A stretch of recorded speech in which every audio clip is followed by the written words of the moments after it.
अपना दल अमीराबादी ये मात्र विधायिका पल्लवी पटेल ने यूजीसी के समर्थन में किया ऐलान जंग। जी हाँ दोस्तों, आप देख रहे हैं जन जन तक न्यूज़ चैनल। पेश है आज की खास खबरें।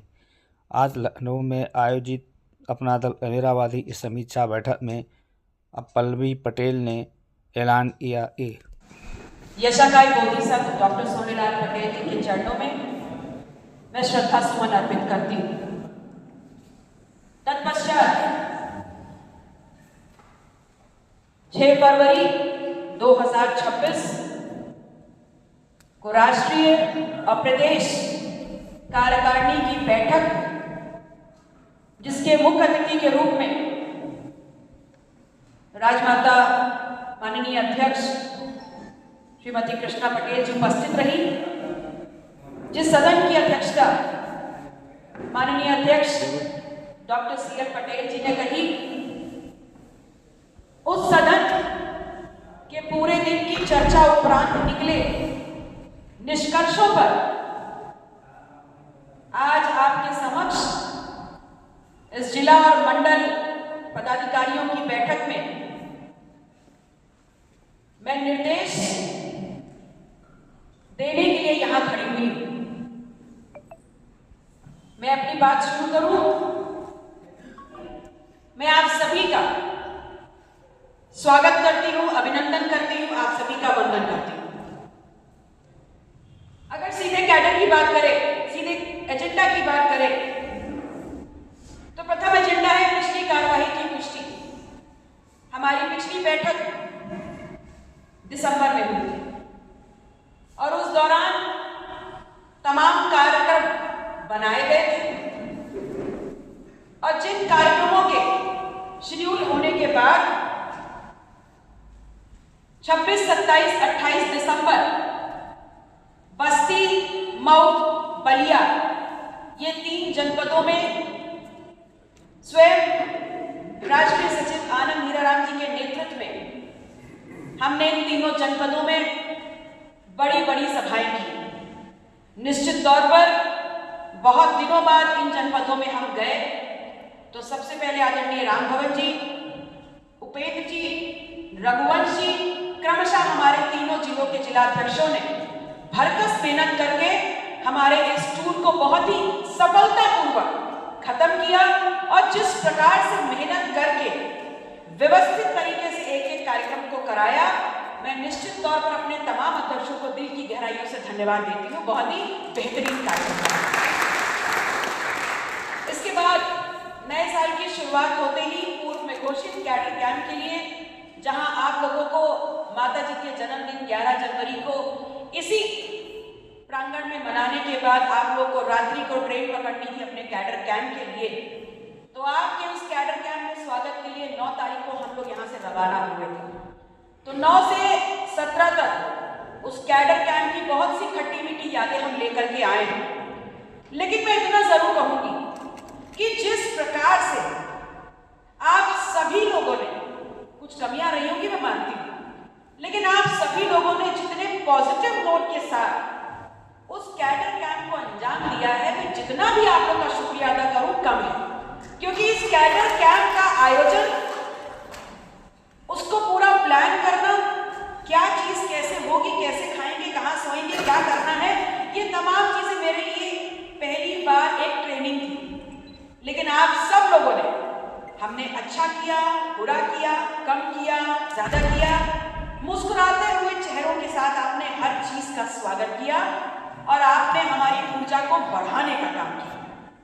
मैं अपने तमाम पदाधिकारियों का, विशेष रूप से जितने भी प्रशिक्षक वहां गए थे, हमारे एक निवेदन पे हर प्रशिक्षक ने अपना बहुमूल्य समय दिया। वो कभी प्रशिक्षक बने तो कभी प्रशिक्षु बने, आपके बीच में बैठे, आपसे वार्तालाप की, आपके साथ सांस्कृतिक कार्यक्रमों में भी हिस्सा लिया। निश्चित तौर पर बहुत अच्छा संवाद रहा। आप लोगों ने बात ये जरूर कही कि कैडर कैंप ऐसे और लगने चाहिए। बहुत से लोग नहीं जा पाए, तो जो नहीं जा पाए, बात इसलिए कही क्योंकि ये कैडर लगने का कार्यक्रम लगातार चलता रहेगा। आपको पुनः 1-2 महीने के अंतराल में लखनऊ में हम कैडर कैंप का आयोजन करेंगे। और इस बार जो लोग छूट गए हैं वो पुनः इस बात को सुनिश्चित करें कि आपके साथ और अधिक लोग आए इस कैडर कैंप को यहाँ पर आकर के प्रशिक्षण लें, क्योंकि अगर राजनीति करनी है तो आपको ये जरूर पता होना चाहिए कि किस विषय पर आपकी विचारधारा के अनुरूप आपका जवाब क्या होगा। कैडर आपको ये सिखाता है, राजनीति किस दिशा में जा रही है कैडर आपको ये सिखाता है। कार्रवाई की पुष्टि में हम प्रतापगढ़ गए, जहां पर डॉक्टर साहब की प्रतिमा का अनावरण का कार्यक्रम था। पूरी प्रतापगढ़ टीम ने बहुत मेहनत से काम किया, बहुत खूबसूरती से इस कार्यक्रम को सजाया। आप सभी लोगों ने फेसबुक के माध्यम से देखा होगा। पूरी प्रतापगढ़ की टीम को हम धन्यवाद देते हैं कि जिनको हम मान करके चल रहे हैं डॉक्टर सोनीलाल पटेल जी, उनकी पहली प्रतिमा का अनावरण उसी जनपद ने किया जिसने अपना दल को पहला विधायक दिया। बहुत धन्यवाद। उसके बाद 30 जनवरी अयोध्या में पटेल समाज के ऊपर हो रही निरंतर जो वारदात है उसके सापेक्ष एक न्याय पंचायत का आयोजन हुआ था, जिसमें मुख्य अतिथि के तौर पर हमको बुलाया गया था। फैजाबाद टीम, अयोध्या टीम पूरी बहुत मजबूती से उस कार्यक्रम में लगी। आपने उसको भी फेसबुक पे देखा होगा। और जैसा हम लोग का चिर परिचित अंदाज है कि अगर एक बार बैठ गए तो न्याय करा के ही उठेंगे, वहां पर भी समाज के 95 लोगों के खिलाफ जो एक रिवेंज की सोच रखते हुए FIR कराई गई थी, उस FIR को वापस किया गया। तो अयोध्या टीम को बहुत बहुत आभार, आप लोगों ने एक पुनः हमको मौका दिया कि ऐसे उसके बाद 4 फरवरी को संविधान समारोह हुआ सोराव जमुना पार इलाहाबाद में। उसको भी आप लोगों ने फेसबुक पे देखा होगा। पूरी जमुना पार इलाहाबाद की टीम ने एक कोने से पकड़ा और सारी विधानसभाओं से होते हुए हमको लास्ट में कोराव के कार्यक्रम में पहुंचाया।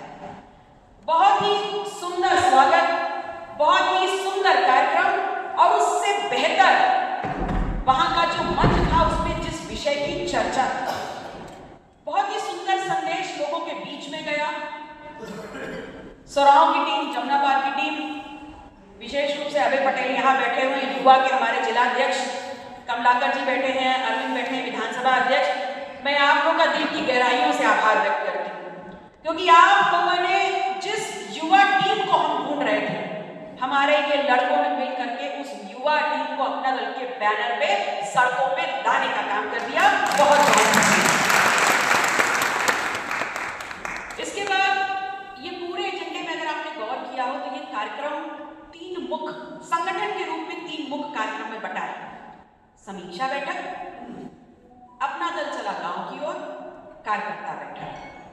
समीक्षा बैठक उन सभी जनपदों में पुनः होगी जिन्होंने अपनी समीक्षा पिछले महीने भी करवाई है। एक आध जनपद उसमें जुड़ जाएंगे, और ये इसलिए है कि जहां जहां भी समीक्षा बैठक लगातार हर महीने हो रही है, वहां काम का दायरा बढ़ता जा रहा है। जहां पर जिला की टीम नहीं थी, वहां की जिला की टीम रेडी हो गई, विधानसभा की तरफ बढ़ गए। जहां विधानसभा की रेडी हो गई, वहां ब्लॉक की तरफ बढ़ गए। और निरंतर हमारे प्रशिक्षक जा रहे हैं, तो आपको हर बार कुछ ना कुछ सिखा के आ रहे हैं।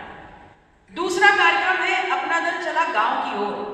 ये कार्यक्रम उन जनपद और उन मंडलों के लिए है जहां पर एक बार दौरा हम करके आए हैं, जैसे देवी पाटन मंडल, जैसे रोहिलखंड, जैसे आपका रायबरेली, जैसा आपका मऊ बलिया बस्ती। यहाँ पर पुनः आप लोग चौपाल कार्यक्रम का आयोजन करेंगे, जहां पर आप सदस्यता भी दिलाएंगे, संगठन विस्तार भी करेंगे। आपको मुख्य अतिथि के तौर पर संगठन का एक सीनियर व्यक्ति भी मिलेगा, और आपका उद्देश्य है कि आप गांव-गांव जाकर के पार्टी की क्या विचारधारा है, पार्टी की क्या सोच है, और वर्तमान राजनीति में पार्टी क्या सोच रही है, किधर जाना चाहती है, ये तमाम सवालों के जवाब आपको इस चौपाल के माध्यम से मिलेंगे। लेकिन आपको ये ध्यान रखना है कि चौपाल सिर्फ पटेल समाज में ना, हमको चौपाल हर समाज के बीच में जाकर करनी है, क्योंकि हम कमेरा हैं। हम सिर्फ पटेल नहीं है, हम कमेरा समाज हैं, और कमेरा समाज जाति धर्म वर्ग से ऊपर उठ करके इस देश का सबसे बड़ा समाज है। तो हमको हर समाज के बीच में जाकर के अपनी बात रखनी है, वो किन दुश्वारियों में है, उनके उत्थान का रास्ता क्या है, और पार्टी की विचारधारा क्या है, जिसका जवाब देते हुए हम उसको संगठन के साथ जोड़ेंगे। आपको महिला में विशेष जहां आप नहीं पहुंच पाते वहां महिला पहुंच जाती है। और इस बार मुझे बड़ी खुशी हुई कि अब तक पार्टी के इतिहास में ये चौथा कैडर कैंप था पार्टी के इतिहास में, लेकिन ये पहला कैडर कैंप था जिसमें सबसे अधिक संख्या में महिलाओं ने शिरकत करी। ये पहला कैडर कैंप था। बहुत बहुत आभार अपनी महिलाओं का, क्योंकि इन्होंने 7 दिन का वक्त निकाल करके हमारी ताकत को दुगना करने का काम किया। उसके बाद कार्यकर्ता बैठक जो 4 दिवसीय है, जो गोरखपुर मंडल में है, उसमें पुनः उसका नेतृत्व राष्ट्रीय सचिव आनंद हीराराम जी करेंगे। और उसमें आप सबका कोई लेना देना नहीं है, क्योंकि ये गोरखपुर मंडल में है। इसमें तमाम कार्यक्रम जो आदरणीय आनंद हीराराम जी लगाएंगे, उन तमाम कार्यक्रमों को कुशल उनका समापन हो, उनका संचालन हो, इस काम की पूरी जिम्मेदारी हमारे ऊपर है। तो ये 4 दिन गोरखपुर मंडल में हम रहेंगे। आप लोग अपने अपने जनपदों में आप लोग को जो जो कार्यक्रम मिलेंगे, आप लोग उसको व्यवस्थित करेंगे। और ये याद रखिएगा, इस बात को याद रखिएगा कि इन दोनों कार्यक्रमों में आपने कैसा परफॉर्म किया है, चाहे समीक्षा बैठक हो, चाहे अपना दल चला गांव की हो। इसमें बहुत से जनपद जुड़ जाएंगे। आप लोगों ने खुद ही बोल दिया, आ बहन मुझे मार। आप खुद ही बता रहे हो कि हमारी समीक्षा होनी चाहिए, आप खुद ही बता रहे हो कि ये हम करना चाह रहे हैं, तो हम उसको और टाइट होकर के आपसे कराएंगे। क्योंकि जिला पंचायत चुनाव भी सामने है और जिला पंचायत जैसे ही बीतेगा आपके सामने 2027 विधानसभा खड़ा हुआ है। हमारी जो सोच है, कल जब चर्चा हो रही थी तो ये बात चली कि यूजीसी पे हमको मुखर होकर बोलना चाहिए, निश्चित तौर पर बोलना चाहिए और बोलेंगे और हम बोल भी रहेंगे। अब आप सभी लोगों का आह्वान कर रहे हैं कि पार्टी की जो दायरा है, पार्टी की जो सीमाएं हैं, पार्टी का जो झंडा है, इस चीज को आप खत्म करिए। खत्म मतलब आप दूसरी पार्टी के लोगों को भी सर्व समाज के इस आंदोलन में इनवाइट करिए। आप उनको अपने साथ लेके आइए कि भले ही नेत्र दीदी करेगी, भले ही हम कार्यकर्ता सहयोग करेंगे, लेकिन ये एक बड़े समाज के हित और अधिकारों के लिए आंदोलन है। इसलिए अगर अधिवक्ता साथी हैं उनको बुलाइए, अपने हमारे किसान भाइयों को बुलाइए, मजदूरों को बुलाइए, डॉक्टर्स को बुलाइए, प्रोफेसर्स को बुलाइए, जो जिस फील्ड में है उन सबको आमंत्रित करिए। आप लोगों ने जो संख्या बताई उससे इतर हर कोई यहाँ पर ऐसा व्यक्ति है जो अपने किसी ना किसी काम से, किसी ना किसी व्यक्ति से मिलने लखनऊ आता है। तो आपके पास जितने भी नंबर हैं उन सब लोगों को कॉल करके इस बात की सूचना दीजिए कि अगर उत्तर प्रदेश राजधानी लखनऊ की सड़कें जाम होंगी तो वो इस देश के कमेरा समाज के नेतृत्व में जाम होंगी और यूजीसी अविलंब लागू किया जाए, समाज के साथ जाम होगी। मैं अपनी बातों को यहीं पर समाप्त करते हुए आप लोगों से सिर्फ लास्ट में एक रिक्वेस्ट करूंगी कि हम लोगों ने जो भी आंदोलन किया है, ताल ठोक के किया है, लड़ के किया है, झगड़ के किया है और पुलिस की उठने वाली लाठी को रोकते हुए किया है। आप जहां पर हर समाज को बुला रहे हैं, ये याद रखिएगा कि आपके साथ, आपके बगल में जितने लोग यहाँ बैठे हैं, अगर ठान लेंगे और हर व्यक्ति अपने साथ 5-5 लोग भी अगर लेके आ जाएगा तो हम सड़कों को जाम करने का काम कर देंगे। लेकिन उसमें एक महिला जरूर रखिए। ये आधी आबादी सड़कों पे आंदोलन में आपकी आधी शक्ति के रूप में काम करती है, इस बात को ध्यान रखिएगा। जितना बड़ा आंदोलन होगा, जितनी बड़ी शक्ति महिलाओं की दिखेगी, तो आप ये समझ लीजिएगा कि आप गांव की चट्टी चौराहे तक नहीं, आप गांव के इस टोला के आखिरी घर के अंदर तक पहुंच गए हो अपने विचार को लेकर के। बहुत बहुत आभार आप सभी का। नमो बुद्धाय, जय अपना दल, जय समाज। धन्यवाद साथियों।